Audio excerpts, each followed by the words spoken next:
오늘 우리에게 주시는 하나님의 말씀 역대하 25장 1절부터 28절까지 말씀입니다. 역대하 25장 1절부터 28절까지의 말씀 이제 봉독하겠습니다. 하나님의 말씀 경청하십시오. 아마샤가 왕이 되었을 때에 그는 25살이었다. 그는 예루살렘에서 29회를 다스렸다. 그의 어머니 여호와따는 예루살렘 사람이다. 그는 주님께서 보시기에 올바른 일을 하였으나 마음을 다하여 하지는 않았다. 왕권을 확고하게 장악한 뒤에 그는 부왕을 살해한 신하들을 처형하였으나 처형받은 신하의 자녀는 죽이지 않았으니 그것은 그가 모세의 책 곧 율법에 기록된 말씀을 따른 것이었다. 거기에는 아버지가 자녀 대신에 처형받아서는 안 되고 또 자녀가 아버지 대신에 처형받아서도 안 된다. 오직 각 사람은 자신이 지은 죄에 따라 처형받아야 한다 하고 말씀하신 주님의 명령이 있다. 아마샤는 유다 지파와 베냐민 지파 사람들을 그들이 소속된 가문별로 군대 단위로 조직하고 그들 위에 군대 지휘관인 천부장과 백부장을 임명하여 세웠다. 이 군대 조직에 편성된 사람들은 20살 이상 된 남자들로서 모두 30만 명이나 되었다. 이 사람들은 창과 방패로 무장하고 전쟁터에 나갈 수 있는 장정들이었다. 이 밖에도 그는 은 100달란트를 주고 북왕국 이스라엘에서 용감한 군인 10만 명을 고용하였다. 그러나 어떤 하나님의 사람이 아마샤에게 가서 말하였다. 임금님, 임금님께서는 이스라엘 군대를 데리고 가지 마십시오. 주님께서는 북왕국 이스라엘 곧 에브라임 자손과 함께 계시지 않으십니다. 그런데도 임금님께서 북이스라엘 군대를 데리고 출동하시거든 힘써 싸워보십시오. 하나님께서는 임금님이 대적들 앞에서 엎어지게 하실 것입니다. 하나님께서는 임금님을 이기게도 하실 수 있고 지게도 하실 수 있습니다. 아마샤가 하나님의 사람에게 물었다. 북이스라엘 군인을 고용하느라고 지불한 은 100달란트는 어떻게 하면 좋겠습니까? 하나님의 사람이 대답하였다. 주님께서는 그것보다 더 많은 것을 임금님께 주실 수 있습니다. 그래서 아마샤는 에브라임에서 온 군인들을 그들의 고향으로 돌려보냈다. 그들은 유다 사람에 대하여 몹시 불쾌하게 생각하면서 고향으로 돌아갔다. 아마샤는 용기를 내어 출병하였다. 소금 계곡에 이르러서 세일 자손 10,000명을 죽였다. 유다 군대가 또 별도로 10,000명을 산채로 붙잡아서 절벽 위로 끌고 올라가 그 밑으로 떨어뜨리자 그들의 몸이 으스러졌다. 그러는 동안에 아마샤가 전쟁에 함께 데리고 출동하지 않고 되돌려 보낸 북이스라엘 군인들은 사마리아와 베토론 사이에 있는 유다의 여러 마을을 약탈하고 사람을 3,000명이나 죽이고 물건도 많이 약탈하였다. 아마샤는 에돔 사람들을 학살하고 돌아올 때에 세일 자손의 신상들을 가져와서 자기의 신으로 모시고 그것들 앞에 경배하며 분향하였다.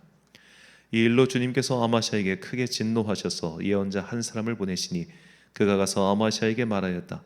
이 신들은 자기들을 섬기는 그 백성들을 임금님의 손에서 건져내지도 못하였는데 임금님께서는 이 신들에게 비시니 어찌된 일입니까? 예언자가 이렇게 말머리를 꺼내는데 왕이 그의 말을 가로막으면서 우리가 언제 너를 왕의 고문으로 추대하였느냐? 맞아 죽지 않으려거든 그쳐라 하고 호통을 쳤다. 그러자 예언자는 이렇게 말하고 그쳤다. 임금님께서 나의 충고를 받지 않고 이렇게 하시는 것을 보니 하나님께서 임금님을 망하게 하시기로 결심하셨다는 것을 이제 알 것 같습니다. 유다 왕 아마샤가 참모들과 함께 이스라엘에 대항할 모의를 하고 예후의 손자요 여호아스의 아들인 이스라엘의 여호아스 왕에게 전령을 보내어서 서로 직접 만나 힘을 겨루어 보자고 제안하였다. 이스라엘의 여호아스 왕은 유다의 아마샤 왕에게 사람을 보내어서 화답하였다. 레바논의 가시나무가 레바논의 백향목에게 전가를 보내어서 백향목의 딸을 며느리로 달라고 청혼하는 것을 보고 레바논의 들짐승이 지나가다가 그 가시나무를 짓밟은 일이 있습니다. 당신은 에돔을 쳐부어서 딴 것을 스스로 대견스럽게 여겨 자랑하면서 건방지게 우쭐대지만 차라리 당신 궁전에 그대로 머물러 있으면 별 탈이 없을 터인데 어찌하여 당신은 당신 자신과 유다를 함께 멸망시킬 화근을 스스로 불러들이고 있습니까? 그가 이렇게 말하여도 아마샤는 들으려 하지 않았다. 그러나 이것은 하나님께서 하신 일이다. 유다 사람들이 에돔 신들의 뜻을 물음으로 하나님께서 유다 사람들을 여호와스의 손에 넘겨주시려고 아마샤의 마음을 그렇게 만든 것이다. 이스라엘의 여호아스 왕이 올라와서 유다의 아마샤 왕을 맞아 유다의 베세메스에서 대치하였다. 그러나 유다 군대는 이스라엘 군대에게 패하여 뿔뿔이 흩어져 자기들의 집으로 도망가고 말았다. 이스라엘의 여호아스 왕은 베세메스에서 아하시아의 손자여 요아스의 아들인 유다의 아마샤 왕을 사로잡아서 예루살렘으로 들어왔다. 그는 예루살렘 성벽을 에브라임 문에서부터 성 모퉁이 문에 이르기까지 400자 길이의 성벽을 허물어 버렸다. 그는 또 하나님의 성전 안에서 오베데돔이 지키고 있는 모든 금과 은과 그릇들을 약탈하고 왕궁의 보물 창고를 약탈하고 사람까지 볼모로 잡아서 사마리아로 돌아갔다. 유다의 요아스의 아들 아마샤 왕은 이스라엘의 여호아스의 아들 여호아스 왕이 죽은 뒤에도 15해를 더 살았다. 아마샤가 다스리던 기간에 일어난 다른 사건들은 처음부터 끝까지 유다와 이스라엘의 열왕기에 기록되어 있다. 아마샤가 주님을 따르다가 등지고 돌아선 뒤에 예루살렘에서 반란이 일어나자 아마샤는 라기스로 도망하였다. 그러나 반란을 일으킨 사람들은 라기스에까지 사람을 보내어 거기에서 그를 죽였고 그의 죽음을 말에 싣고 와서 그의 조상들과 함께 다윗성에 장사하였다. 아멘. 믿었으면 끝까지 믿어라 라는 제목으로 하나님의 말씀 선포하겠습니다.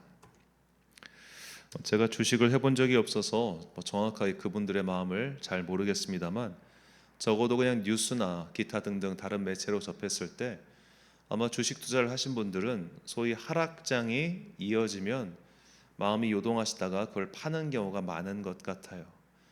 그런데 물론 흔한 확률은 아닙니다만 이렇게 잠시 하락장이 이어지다가 그 얼마 뒤에 다시 반등해서 쭉 상승 곡선을 이루는 그런 매물들이 분명히 있죠. 그런 종목들이 있습니다. 자, 그러면 이제 이때 하락장에 팔았던 사람들은 그 상승장을 보면서 후회할 거 아니에요. 내가 그때 팔지 말았어야 할 걸 하고 말입니까? 자, 믿음 생활에도 그런 순간이 있습니다. 믿음 생활 딱 시작을 했는데 갑자기 하락장이 펼쳐져요. 뭔가 안 좋은 일들이 생기고 어려운 일들이 생깁니다. 그러면 그때 사람들은 내가 믿음 생활을 시작해서 재수가 없으니까 이런 일이 벌어지는구나. 혹은 내가 이전까지 섬기던 종교가 있었는데 그 종교를 배신하고 이쪽을 택하니 이쪽에 있던 신들이 노예가지고 나를 괴롭히는구나 해가지고 다시 과거로 돌아가시는 그런 분들이 왕왕 계시더군요. 자, 이렇게 믿음의 하락장, 소위 말해 환난이나 고난이 닥쳐왔을 때 그 뒤에 이어질 상승장을 기다리지 못하고 거기서 돌아서는 안타까운 분들이 있지요. 오늘 본문의 아마샤 왕이 바로 그런 사람이었습니다. 아마샤는 이제 자신들을 계속 귀찮게 구는 에돔 족속과 전쟁을 치르기 위해 군대를 모았습니다.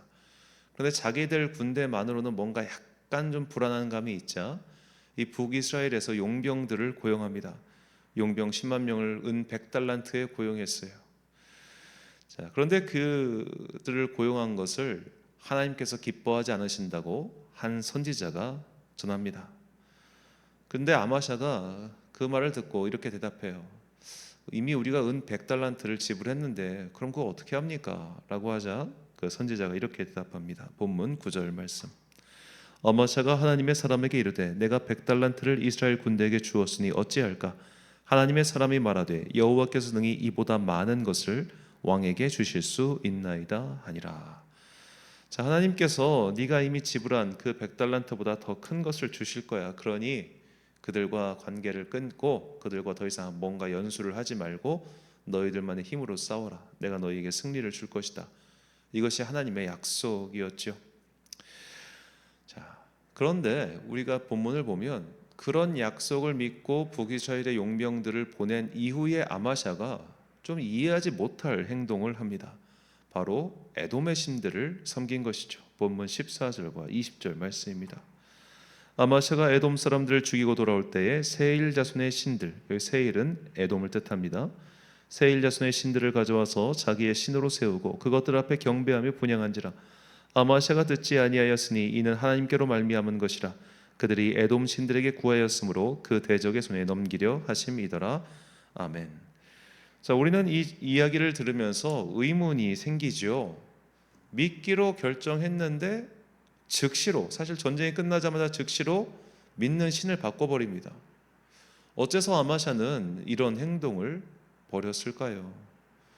나름 10만의 군세와 그리고 은 100달란트 이미 지불된 것을 포기할 정도로 그는 나름 꽤 어려운 결단을 내린 채 믿음 생활을 시작한 걸로 보이는데 왜 갑자기 이렇게 그의 믿음의 방향을 등지고 바꿨냐 이 말입니다. 이런 의문에 대한 해답, 정황상 해답이 될 수 있는 본문이 13절 말씀입니다. 아마샤가 자기와 함께 전장에 나가지 못하게 하고 돌려보낸 군사들이 사마리아에서부터 베토론까지 유다 성읍들을 약탈하고 사람 3천 명을 죽이고 물건을 많이 노략하였더라. 자, 바로 이 에브라임 용병들이 돌아가는 길에 유다 성읍들을 약탈하고 3천 명을 죽였기 때문에, 그래서 아마샤는 하나님을 믿기로 결정한 것을 취소하고 에돔의 신들에게 분향하였다, 이렇게 보는 것이 정황상 옳을 겁니다. 자, 왜 하필 에돔의 신들이냐? 아마도 이 주석에 따르면 아마샤는 지금 에돔 족속을 약 2만 명 정도를 이제 살해하지 않았습니까? 이제 전쟁에서 그들을 죽인 거죠. 그러고 나니까 마음이 좀 불편했던 것 같아요. 그래서 이 에돔의 신들에게 좀 그들을 달래주면, 에돔의 신들을 달래주면 그들이 내가 에돔 사람 2만 명을 이렇게 전쟁에서 죽인 것을 조금 용서해주지 않을까, 그런 마음이었겠죠. 그리고 이제 그렇게 전쟁을 치르고 나서 분명히 소식이 들렸을 겁니다. 그때 북이스라엘 용병들이 와가지고 돌아가는 길에 우리 성읍들을 약탈하고 3천 명을 죽였어요. 그럼 이 소식이 아마샤에게 어떻게 들렸겠습니까?